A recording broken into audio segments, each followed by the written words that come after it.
Yes, it is true. The Black Ice Hockey Podcast is back in action. My name is Ben Adams. I'm right here as always with your co-host, Nick Jenkins. What's going on, man?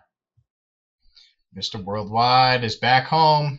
Yes, sir. That's we've gone on an accidental break here, and that is mostly my fault. Usually is. Work has been keeping me busy. Yeah. Usually is. So you guys are disappointed with the lack of content. I will take the heat for that one. Do not take it out on producer Blaine. So, but we're back, and we've got the conference finals coming up to talk about, and plenty of information to catch up on. Yeah, it's last time we chatted was mid first round, and that was right after we took our predictions to the internet, and you were proven once again why you were the worst hockey picker in the world. We both of us almost lost the freaking Winnipeg round, which would have been absolutely devastation, tragedy. But yeah, it's a tough week for you, Jenks. Hey, okay, I will. You had them going to the ship. I mean, think about that for a second. And if we started the playoffs over again today, I would have them going to the ship again That's today. Insane. I think. Look, Dallas looks really good. Mikko Rantanen is carrying that team, and we'll get into the details a little bit there. I just love. But for the record, I do want to state that yes, I did have Colorado going to the Stanley Cup final, but my pick to win it is still in it. Thank you to the Maple Leafs for being the absolute worst team. Oh, dude, they got pumped. That wasn't even a close game. Let's just jump over to that real quick. I mean, let's do it. The Toronto Maple Leafs, they win the first two games. And the whole city of Toronto, everybody, biz nasty on the etherwebs. It's basically their Stanley Cup. They won their two games in the second round. They got to the second round. Now it's Party City, shut it down. And then obviously the devastation that we saw last night. I want to give you the ropes first to elaborate on to kick this series off. Yeah, I don't know what it was, and if you listen, did you watch the game? I did. I watched up until the second period, then I shut it off because it was over. It was wraps. The game was over. So if you watch that game, and if you watched it with sound on, how many times through the second half of that game, after the fans were with them until probably 2-3-0. Yeah. The second half of that game, that building was booing the Leafs out of their own barn. What? They are sick and tired of the same story. Can't get it done. Something has got to change. I am very curious to see what happens in the offseason. During play, people were chucking jerseys over the glass. You see that? Yeah, that's just childish. I mean, that's Toronto. Dangerous. That's Toronto. Like in the middle of play. Hey, I mean, I'm not saying I'm surprised. Is that guy banned for life now? Probably, but he got his frustrations out. He paid $5,000, $6,000 to get his jersey chucked. So he made it very clear how he felt about that team. I don't even know what to say about the Leafs. It's just another collapse. 7 years in a row now. They have just a complete collapse in the playoffs in a big moment. Obviously, people being very critical about the Leafs stars, Matthews, Marner, those guys. I actually think Nylander had a pretty good playoff. So I wouldn't group him into that mix. But to be on home ice in a Game 7 and go down 3-0 in the first half of the second period and allow 6 goals and lose 6-1. Yeah. In a Game 7 series clinching, you just had a big Game 6 win, you're back on home ice. That was just a pathetic effort. I don't even know what else to say about him. Give me your thoughts. I mean, they had one shot, through the midway point of the first period. One shot. They just got dominated from front to back. It wasn't even in Mitch Marner, you saw it. Like the camera got it. You just over to the scene. Wake the f up. Like, what are we Yeah. doing? Like, he's sick of the same old too. And I think this is a clear case of like why teams win, right? Like, honestly, like I thought Mitch Marner played well. I thought Johnny T, William Nylander played well. Matthews did what he could. Morgan Riley on the back end, like I think it's just goaltending. Like, yes, the wall is good. Who's that? Stollers is yeah, he had a breakout year as well. So I think this highlights you can't have all your money on your forward line. You can't have it. Right. We see the Oilers time and time and time again. All your money is in the first two lines. You can't pay a goalie to save you in the playoffs. And that's why, the Pens, like we were in this rotation cycle of goalies because we catch a goalie when they're hot for 2-3 years and we win a Stanley Cup because we have Crosby, right? Like we somehow saved Fleury like for as long as we could. But I think those older guys, there's might be a generation thing, like where, hey, I'm here to play hockey. Yes, I want to get my money, but if I could shave off like 2-3 grand and be like, hey, Yeah. Malkin, I'm taking less. If you want to take less, so we can give it to Chris Letang. Hey, Chris Letang, you take less, so we can give it to Fleury. Hey, Fleury, you take less. So it's just like, what are we here for? Are we here for money, clout, and fame, or are we here for a championship? Let me ask you one more question related to that. I'll say on Matthews and him getting the C this season. I mean, I think decision. I expected that's what you were going to say. I don't think, I think everybody's clear that eventually he was going to be the captain of the team. I don't think as long as you've got Tavares, who's a well-respected, proven leader in that program, that you should have taken that away from him. I think, Tavares is on the back nine of his career. He isn't the player he once was, but he's still a leader.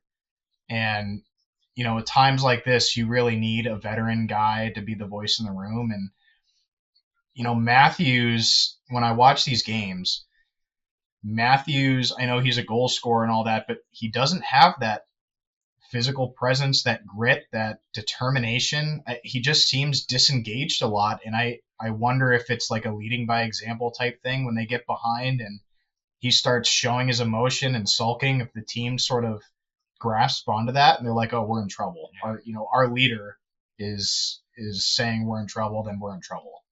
I just don't know that he was the right pick for the captain at this time, and I think that's part of the problem. For me, when it's tough when like you're not the hardest working guy in the room and you're named captain, right? Like I just think some of these things, like it would Auston Matthews would have got it. I think he's our age, right? He's 27, he's young.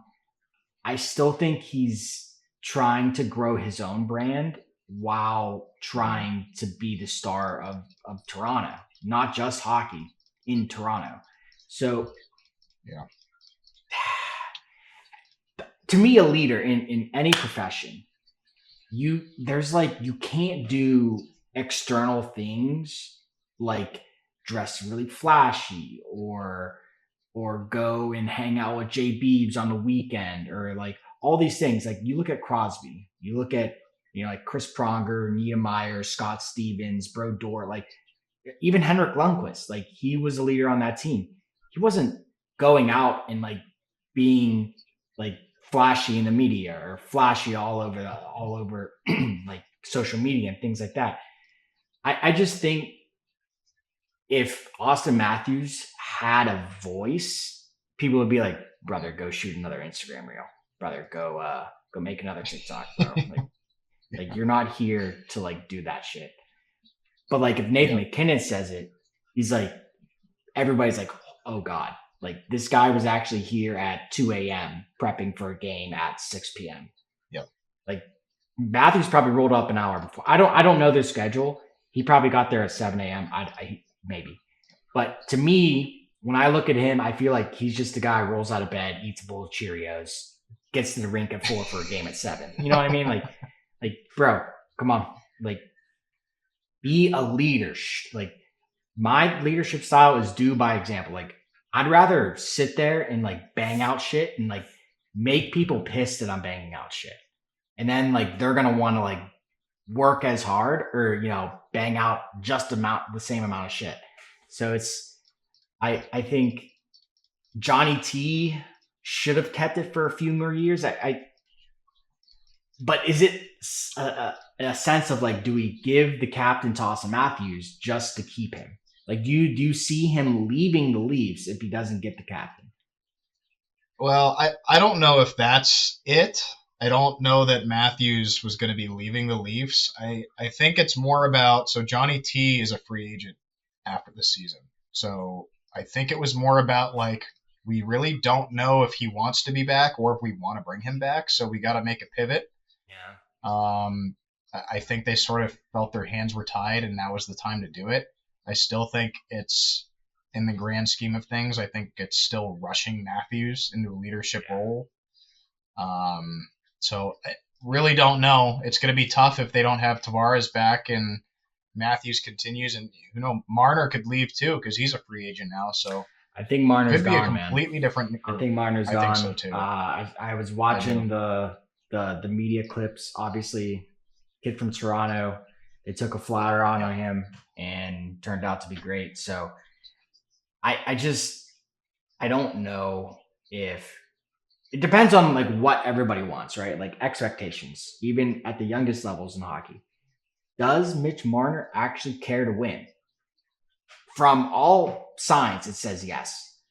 But I think this offseason we'll see. If he signs for a record setting deal in Toronto, I think that signals, hey, like I'm just here for the money. I'll worry about the Stanley Cup when I'm 35 and I'm taking a vet min deal. Yep. With Marner, I think if he stays, it's about the money and attention.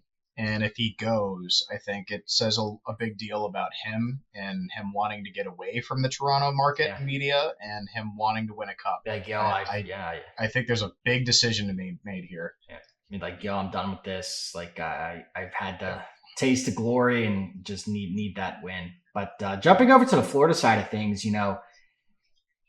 I mean, these guys were dominant all series long. It's not like they got blown out by Toronto in any game. Like, they actually blew out Toronto twice, 6-1. So that was 2 games, 6-1. And again, Jenks, you know what I say about any goal over 3? You can't win series. And, Toronto just giving up multiple 3-goal games. Every game was at least 3 goals. You just can't do that. But props off to, bringing in Marchand, giving Barkov the weapons he need. Matty Tkachuk winning the game. Big, broad, 10 milli, 10 by 10.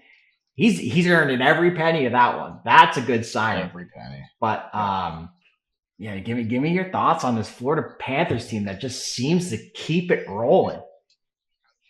I'm laughing to myself about the Bob thing because now we're saying he's earning every penny. But back when he signed that deal, everybody's like, this is the worst contract ever. This is horrible. But now it's like no arguments. Like, hey, they got their cup. They're on their way to a second cup, and he's been fantastic for them. So glad to see that working out for both sides. Seth Jones popping off too? He was somebody that I definitely wanted to mention. He looks like a completely different player in Florida. More energy. Anywhere else in his Looks career. Like he likes playing hockey. I wonder if it's too because like everywhere he's been before, he has been the guy. Yeah. And now in Florida, he doesn't have to be the guy. He can be one of the guys because they've got Ekblad and they've got this Forsling who has somehow come out of nowhere to be a really good two-way defenseman. They've got a lot of pieces there, so he doesn't have to be the guy. And you put him in the right roles to succeed. He's a very offensive guy. He's scored a couple goals in this series. He's getting it done. He looks really good for them, and I think that's a big piece. But beyond that, this Florida Panthers team, and this is one of the reasons why I really did believe before the playoffs that they had a chance to contend for the cup again. They are just top to bottom, very well rounded. Yep. They've got a lot of talent. They play very hard, physical, fast hockey. The puck gets out of their own end, they dump it in, they forecheck, they bury you. They've got probably the grittiest line in the NHL. Kachuk, Bennett, and Marchand. Like if I have to get on the ice with those three, I'm expecting to get just buried in the numbers. Like Yeah. you are going to get hurt probably, and that's intimidating, and you don't want to have to play against that. I just think this team is the complete package, and I picked them to win the cup, and I still feel very strongly that they can do Yeah, that. those first 3 goals in that last game was absolutely insane. Like rapid fire goals. It was just like one Yeah. next shift, 2 next shift, 3 next shift, 4. We take that one away because we can't give them 4. So it's just like I. It's so you hit the nail on the head, and I think it was the second goal, the second or third goal, where Toronto just couldn't get. It literally looked like the Florida was playing on the power play, and Toronto was just a box of 5. 2 guys down low, 1 guy in the middle, and 2 guys up top. That's what they were playing because they were so tired and just couldn't get it out of their zone. Like everything they were picking off. So congrats to Florida, man. I feel like that this is a train that's going to roll right into the Stanley Cup because the other side of the bracket is they got Carolina. Carolina made light work of the Capitals, which is not unexpected. I don't know the last time a President's Trophy winner actually won the Stanley Cup. It has to be many, many moons ago. But the year of Ovi, they already won their cup. They already, blew their load in the middle of the season with Ovi hitting the goals record.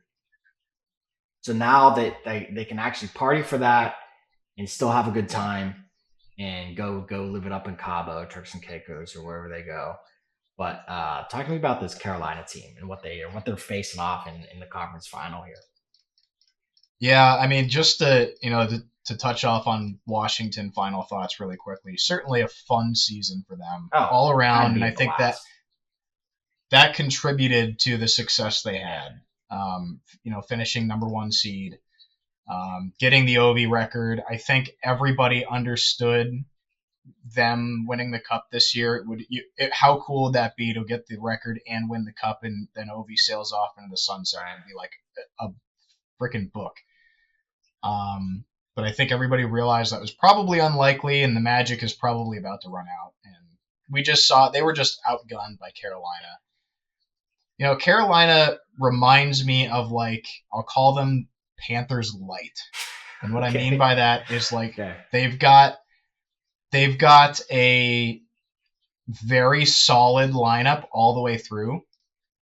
But I don't think they have the star power or the scoring. I mean, they play a very disciplined, hard-nosed game as well.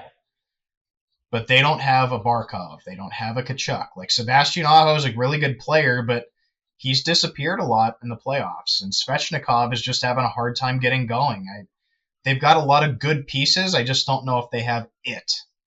Yep, I agree. So, it's going to come largely to goaltending.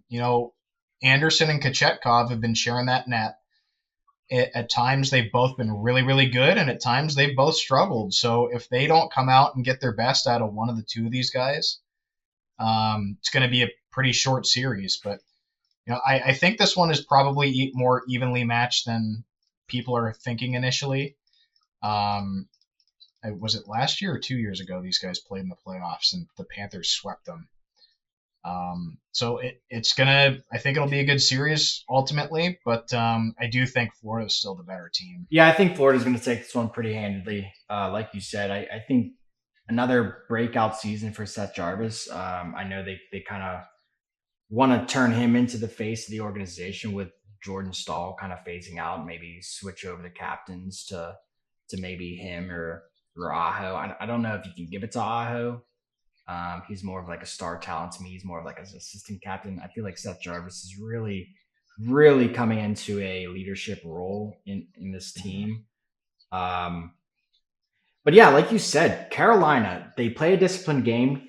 they make you pay on your mistakes, whether that Yep. be a turnover in the neutral zone going two on one, a shorthanded goal, a blown pass up the blue line, it chips out, Martin Hook's going down, bang, goal. So it's just Yep. like if you don't give Carolina the opportunities to hurt you on the power play or on the shorthanded attack, I think this is a 4-0 sweep. I don't see how Carolina can out hit and outweigh the Florida Panthers. So for me, the conference is going to be won 4-1 Florida Panthers. I'll I give think them that one. would be my I'll give pick them too. one. I I think they're going to put up a fight, but I just think the Florida Panthers are going to be too much. I think 5 games is the right amount in my mind too. Carolina's So 4-1 right there. Panthers. They're right there. They're like New Jersey. If they can just find that one guy that's not Kuznetsov that could just help get their team the little oomph that they need, I think they'll snowball that. But I just don't see, like you said, the star power is just not there. You know the type of guy they need is somebody who had a cup of coffee in Carolina and is in Dallas now. Mikko Rantanen. Mikko Rantanen. That's a good segue to just the absolute beating that they put on your Avalanche, and they just went over to the other president's ex-president trophy. We beat the shit out of Connor Hellebuck. And dude, Mikko Rantanen loves hat tricks. He loves them. Can't get enough of them. That guy is the best player right now for these playoffs. He is the best player in the NHL. Sure. He has been on another level, and that was a big middle finger to Colorado. He's like, "Are you sure you don't want to re-sign it?" Well, it's too late now. Sorry, we're going to the Cup, and it's going to be this with this green team this time. It ain't going to be that poop brown jerseys. Right. Come on. Oh gosh, every time I see Dallas, I'm just like, who do they even have? Like, don't they just have Jamie Benn, Tyler Seguin? No, it's like all the misfit toys from like the Switzerland League or like the Liga or the Soissons, like all those like crazy leagues, and they just get the top talent because their scouting is so good. Like, and I don't even think they had Robertson for most of these games. So it's like he's coming off injury and he's going to be nasty, like healthy. Like, and his team is legit scary. Ottinger's playing out of his mind. I mean, Team USA, if they can ever figure out how to get Ottinger and Hellebuck on the same page and sharing the net, we'd be unstoppable.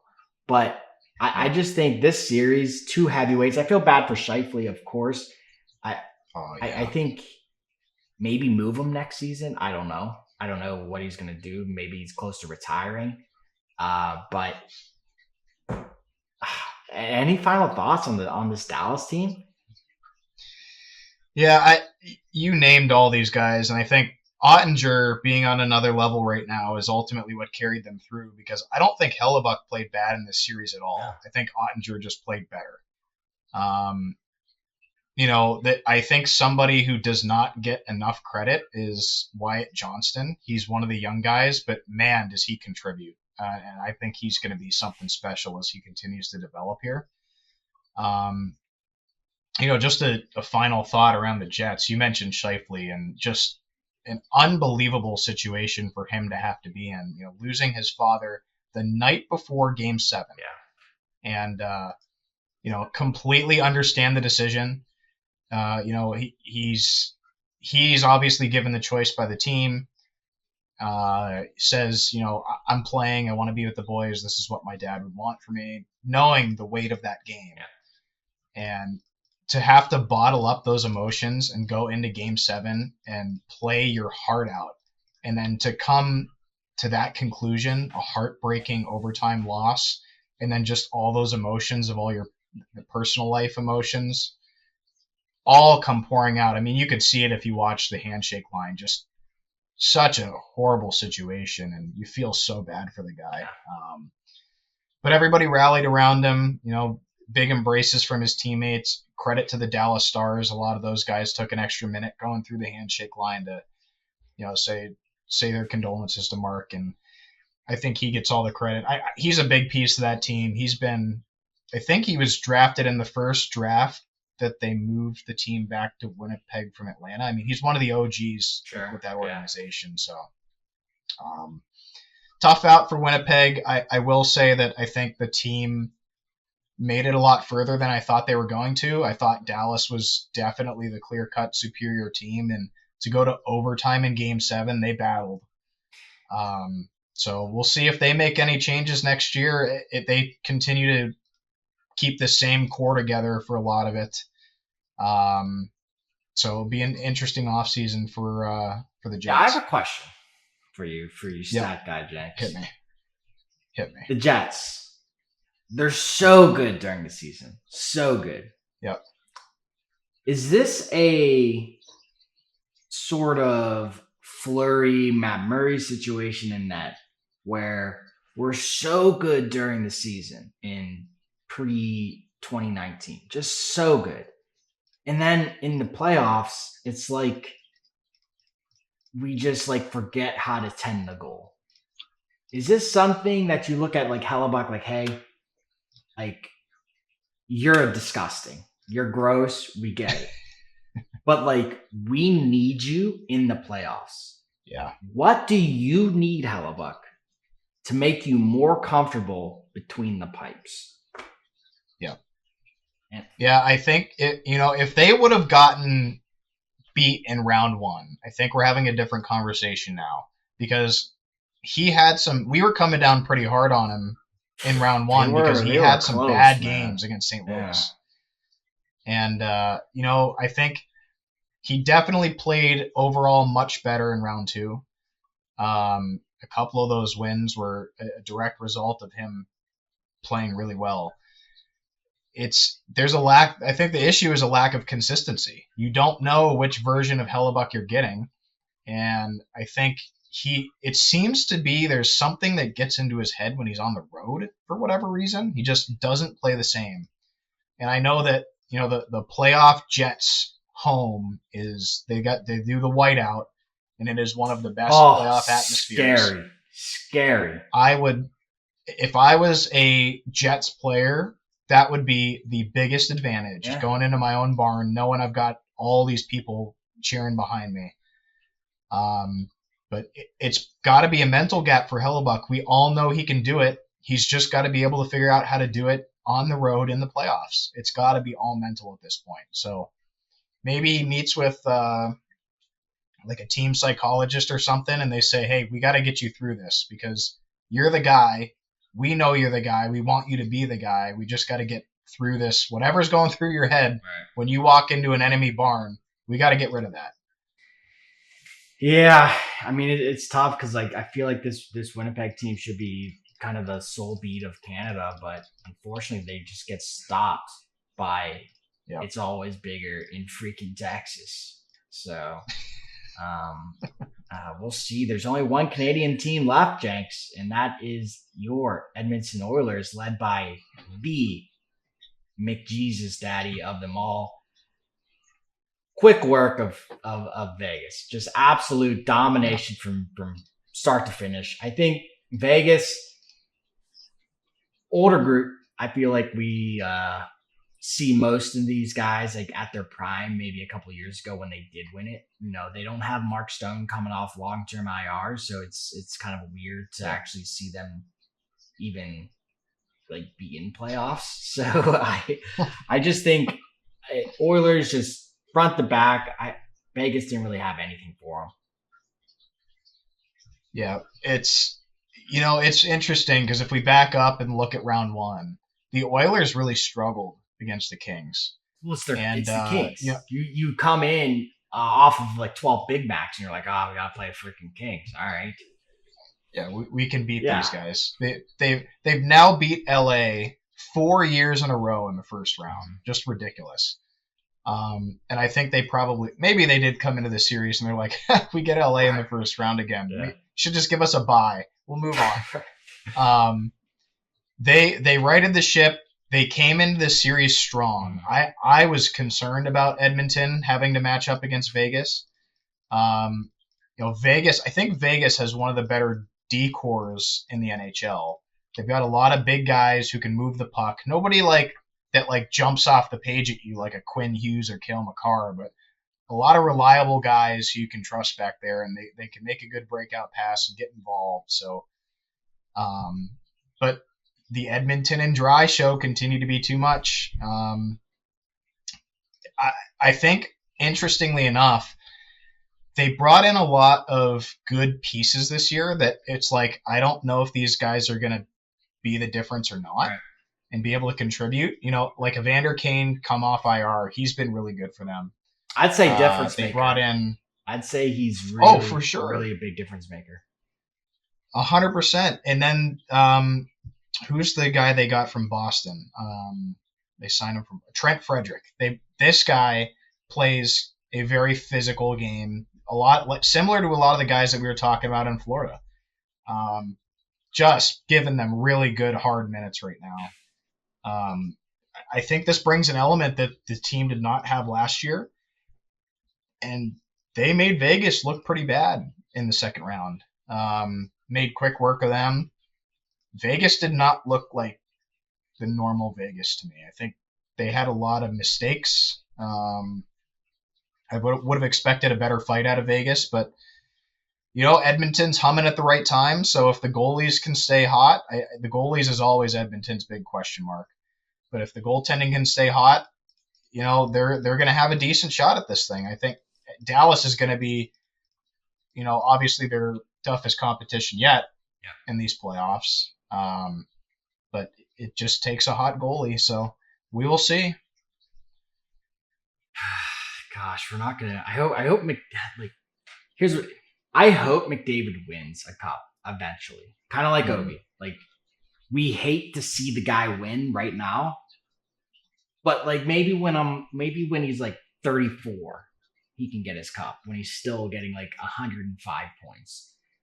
But I just think the struggle for him is a better story for the NHL.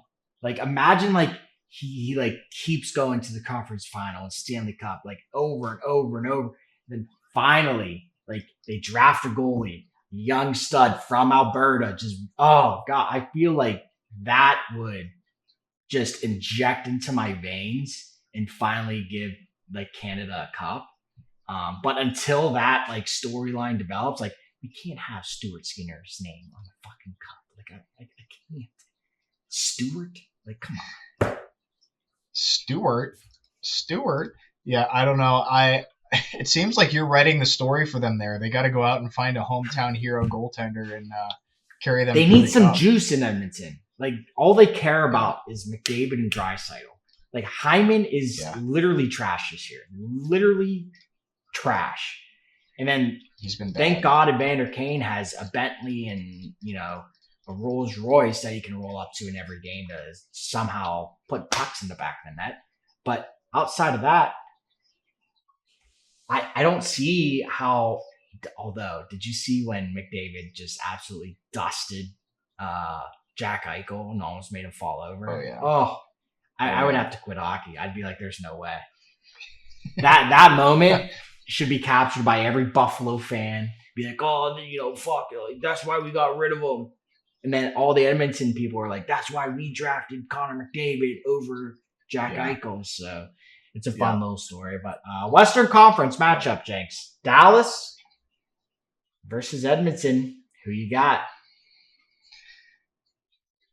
Man, the way that Dallas has knocked off both Colorado and Winnipeg now, I think those were the two harder matchups for sure. And with the way Rantanen's rolling, with the way Ottinger's playing right now, I think it's just going to be too much. I think they find a way to shut down McDavid, Draisaitl. Not every game. I don't think it's a clean sweep. It's tough to keep that. But I do think they find a way to get it done. You got to tame the beast. It's a two-headed monster, and then after that, you don't have to worry about it. Give me the Stars in 6 games. 6 games. Oh, yeah. All right. I'm going Stars in 7. Basically the same thing you did. I don't see McDavid going gently into that good night. I think they're gonna go down 3-1, maybe 3-0, and he's gonna come all the way back. And then he's gonna be like, boys, I had 5 blood transfusions. I've slaughtered 9 calves, and I don't know what else you need me to do. But like somebody, Hyman, go stand in front of the net. Like that's all you do. Ah, so I think the Stars are going to take it in 7. But here's a fun little question for you, Jenks. Both Eastern All and right. Western Conference. Does the winning team touch the trophy? I want to hear I, both West and East. so if I'm gonna go, I think the Panthers touched it last year. I don't think they're changing anything in their strategy. I think they're touching it again. Notice I said the Panthers Yeah, were already it's gonna writing be quick Carolina work. off. Um, Western Conference, that's a tougher call. I mean, Dallas hasn't been here in a minute. I don't know if that group is Jamie Benn's superstitious or not. he has 2 lines of tape, Jenks. Like he used to like Oh, go that's no true. tape. Like that guy's You know what? That's a great point. superstitious to the core. You have convinced me. That is a great point. I don't think they're touching it. They're gonna say, you know what, we're gonna touch that thing, and then that's gonna be the last trophy we touch this year. It's not happening. I don't think the Stars are touching it, but I think the Panthers are gonna. See, for me, it's a trophy. It's like to me, you just look at it like, brother, like this is pinnacle hockey, like pinnacle hockey stuff right here. Just like I forget who, what show it was, but somebody's like, just touch the. Oh, maybe it was John Cooper for when the Lightning were doing it. Just touch the trophy. You want it. Just fucking touch it. So it's just like stuff like that. You gotta just like over your head, quick decisions. Boom, we're touching it. Don't sit there and Ouija board your way out of it. It's not gonna work. Just touch it. I think. I don't think the Western Conference teams are going to touch it. I don't think Connor McDavid wants to touch any cup before it's the Stanley Cup, which is honestly like if you word it like that, then I won't touch it. But I think I don't. The Eastern Conference are just going to touch it. They're going to be like, woo! I freaking want everything. Yeah, give it to me. Yeah. We're the best. We're not worried about this crap. Just give it to me. Ah, gosh. But yeah, our first round picks were pretty solid. I think we got all of them pretty well wrapped up, minus the Minnesota pick for me and the Avalanche for you. But outside of that, Jenks, is there anything you want? Oh, Mike Sullivan was fired and already rehired by New York. Yeah, he was fired and then hired. Well, we knew that because his ex college teammate was the head coach at one point there. Yeah. And then wasn't he the Pens coach? Wasn't he hired by the Pens? Am I an idiot? Who? Are we talking about the same person now? I think. Now I'm trying to Google this. I thought he was an assistant with Mike Sullivan for a while, or maybe that was just for the World Team or Team USA. I think this was Team USA that you're thinking about. Let me pull up their Team USA coaching. What was that stupid tournament called for us? 4 Nations. 4 Nations.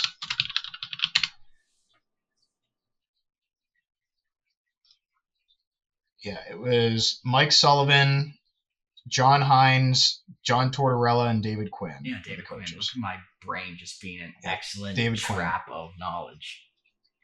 Yep. Yeah, David Quinn was with the Pens too. So yeah, see, I told you this. Right. I know. I'm always right, Jay. See, it might not be in a straight line, but it'll get there eventually. You just gotta let it flow a little bit.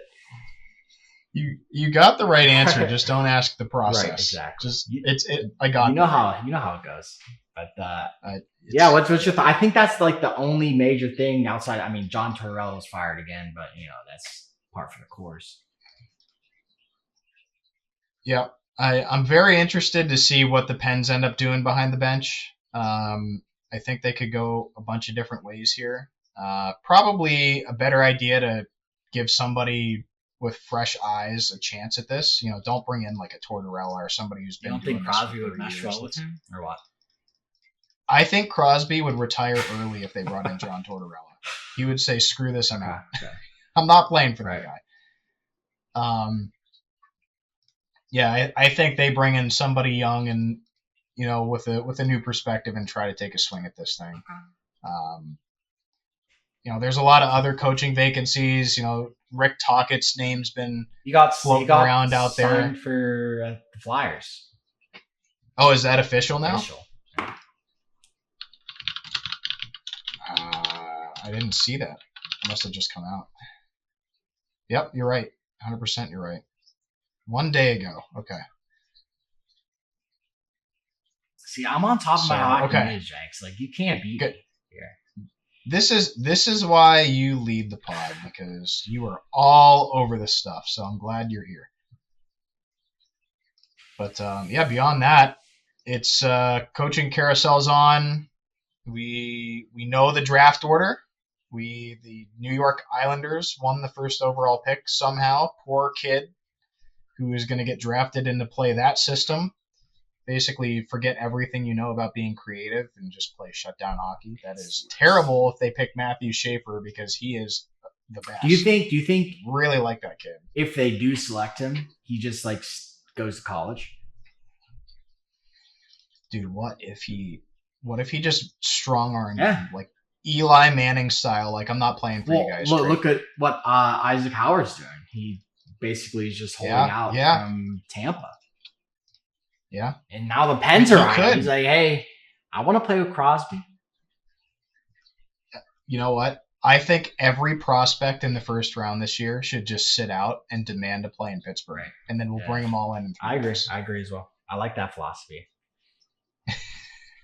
Maybe sign an actual goaltender. I don't know. Do something. If we can bring in 32 first round picks from the same draft, I hope one of them makes. I just don't understand, Jenks, why every team figures out a way to play their young players and them to become good. Like Devin Levy or Levi in Buffalo, goaltender. Matthew Nyes in Toronto. Clayton Keller in Utah, literally just drafted amazing. Caulfield, that other kid, what's his last name on it? He's defense for the Canadians. Wayne Hudson. Yeah, he's good. His brother's good. Like, why can we never get these guys? And don't tell me it's because we have Crosby, because like these guys aren't drafted in the first couple picks. Oh, it's not because we have Crosby. It's because we have poor scouting and player evaluation. And that's the whole reason why we brought in Dubas. Dubas is good at looking at the prospects and picking out the good players. He was one of the guys who brought in Matthew Nyes. I mean, trade for McGroarty, though. Those are the kind of guys you got to be looking for. McGroarty sucks. Well, we'll see. Yeah, he does. I think part of the problem that we've had in Pittsburgh is Mike Sullivan is a coach of veterans, and he would constantly play players like Noel Acciari, Dan Heinen, Kevin Hayes, and Danton Heinen over getting keep on naming them. Kill me. There's been 200 guys in the last 10 years who've played for Mike Sullivan who should not have been on the team. So I think if you bring in somebody focused on, young guys and player development and giving a new look on the game, maybe adding a little bit of creativity to the game, give guys like McGroarty a shot, give guys like Koivunen a shot, give guys like Owen Pickering a shot. Like, let the kids play. Let them figure it out. Let them learn from Crosby. Yeah, somebody become the new Jake Gensel or Connor Sheary. Like that's what we need. We don't need Bolivier playing with Crosby. We don't need freaking Raquel playing with Crosby.